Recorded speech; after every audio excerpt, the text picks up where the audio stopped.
ये होती है कॉमेडी एवरीवन। अच्छी कॉमेडी आज भी बनती है बट काफ़ी रेयर होती है, वो मिलती ही नहीं है।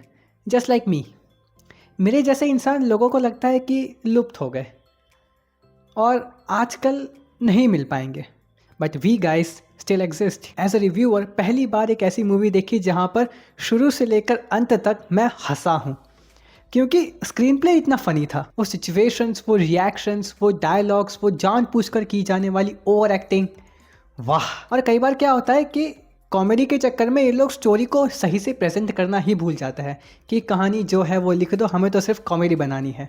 पर यहाँ पर इस चीज़ का, इस एंगल का पूरा ध्यान रखा है कि स्टोरी अच्छी चलती भी रहे और कॉमेडी भी होती रहे। हर एक्टर ने बहुत अच्छी एक्टिंग की है, बट इस मूवी का असली बैकबोन तो राइटर्स और डायरेक्टर है, स्पेशली डायरेक्टर। क्योंकि अब क्या होता है, कभी कभी मुझे नहीं पता but most of the time तो शायद यही होता है कि कहानी होती कुछ और है और डायरेक्टर प्रेजेंट कुछ और कर देता है। अनागनागा ओका राजू, जिसका इंग्लिश में मतलब होता है, according to Wikipedia, once upon a time there was a king and literally it's really one man show. Naveen police Shetty सब एक तरफ और नवीन पुलिस शेट्टी एक तरफ। इन्होंने एक्टिंग तो की ही है, पर साथ साथ स्टोरी, स्क्रीन प्ले और डायलॉग्स में भी इनका नाम है। प्लॉट बताता हूँ, बहुत इंटरेस्टिंग है। राजू जो एक अमीर घर का इकलौता वारिस है, उसे बहुत जल्द बहुत अमीर बनना है, क्योंकि अब वो भले ही एक अमीर घर से आया है बट उसकी फैमिली दान करते करते इतना कर चुकी है कि अब वो खुद कर्ज में डूब गई है। तो वो चुनता है सबसे आसान रास्ता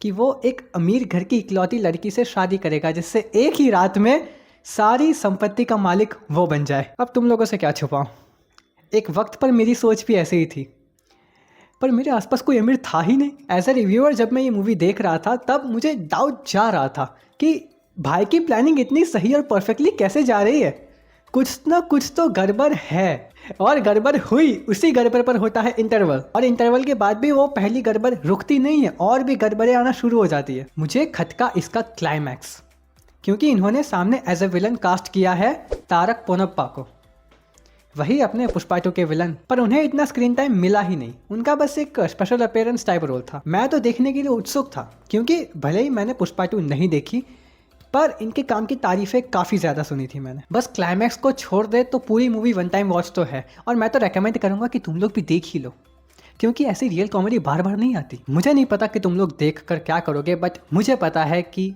अब मुझे क्या करना है। ज़मीन ढूंढनी है। बाय। और गड़बड़ हुई, उसी गड़बड़ पर होता है इंटरव्यू। इंटरव्यू बोल दिया यार, मैं इंटरव्यू बोल गया।